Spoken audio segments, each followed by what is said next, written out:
La Russie a récemment mis au point le drone Kazatka, un système multifonctionnel principalement destiné à des fins militaires. La Russie a officiellement présenté le Kazatka, également connu sous le nom de « Killer Whale », en janvier 2025.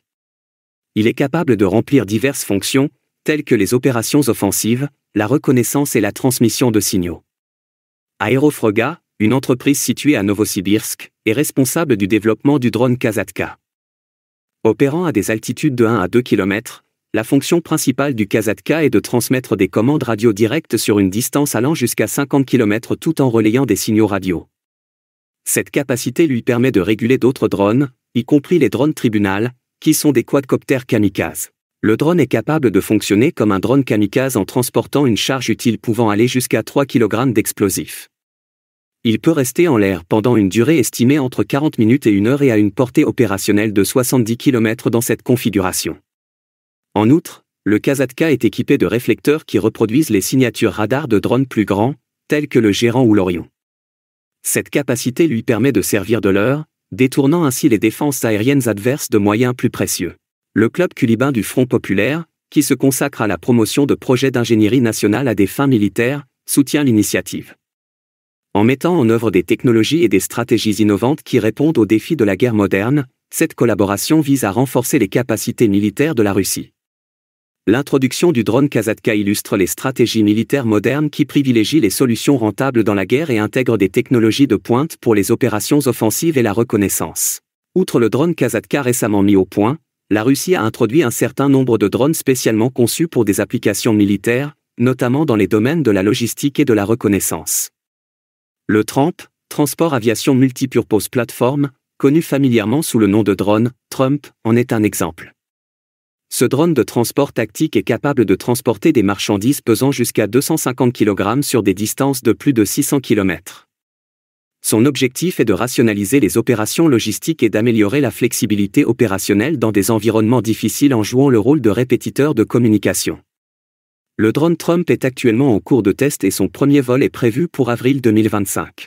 Le drone Kniaz Vandal of Novgorod, KVN, opérationnel depuis 2024, constitue une autre avancée notable dans l'arsenal de drones de la Russie. Ce drone est capable de transporter 3,5 kg d'explosifs et a une portée d'environ 20 km. Il résiste aux interférences électroniques grâce à la présence d'un câble en fibre optique qui permet d'obtenir des images de haute résolution et de réaliser des frappes de précision. Le design du drone KVN ressemble à certains modèles chinois, ce qui laisse penser que des entités étrangères ont pu l'influencer. Par ailleurs, la Russie utilise le drone Piranha 5, qui permet de mener des opérations d'infanterie avec une charge utile d'1 kg dans un rayon de 1 à 3 km. Ces drones apportent un soutien direct aux forces terrestres et améliorent les capacités du champ de bataille.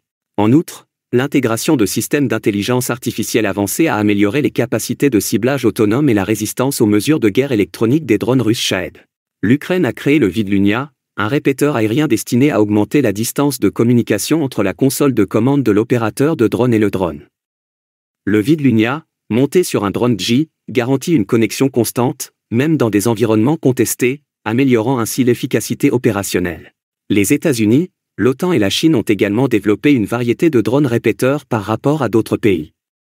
Les États-Unis ont donné la priorité au développement de la technologie des drones pour les applications militaires, ce qui inclut l'utilisation de drones tels que le RQ-20 Puma et le RQ-11 Raven. Ces drones sont capables de fonctionner comme des relais de communication en plus de leur capacité de reconnaissance. La composante européenne de l'OTAN a développé et déployé plusieurs drones répéteurs afin d'améliorer les capacités opérationnelles et la communication entre ses États membres. Un exemple notable est la solution de détection de drone Wingman, développée par MyDefense au Danemark. Bien qu'il soit principalement destiné à la détection des drones, il peut être intégré à d'autres systèmes pour servir de relais de communication, améliorant ainsi la coordination opérationnelle et la connaissance de la situation au sein des forces de l'OTAN. Un autre exemple est le drone Mo, qui a fait ses débuts au Salon ILA 2024. Ce quadcoptère est modulaire et peut être configuré pour une variété de missions, telles que le fonctionnement d'une munition d'attente et potentiellement d'un répéteur de communication. Sa conception privilégie la convivialité, ce qui le rend accessible aux opérateurs avec un minimum d'instructions. L'OTAN étudie toute une série de systèmes aériens sans pilote qui pourraient, en plus de ces systèmes, posséder des capacités de relais de communication. En mettant l'accent sur ces technologies, l'OTAN montre qu'elle est déterminée à faire face à l'évolution des menaces que représentent les petits drones dans les guerres contemporaines. La Chine a également réalisé des progrès considérables dans le domaine de la technologie des drones, comme en témoigne le Winglong 2, qui est capable d'intégrer des capacités de relais de communication. Ces drones, conçus pour des missions de surveillance et d'assaut, peuvent soutenir des portées opérationnelles étendues en relayant des signaux.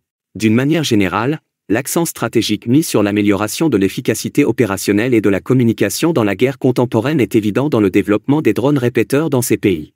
Maintenant, pensez-vous que la Russie a pris de l'avance sur l'Occident dans le domaine des drones? Dites-le nous dans les commentaires. Merci d'aimer et de partager nos vidéos et de vous abonner à notre chaîne. N'hésitez pas non plus à adhérer à notre chaîne pour nous encourager.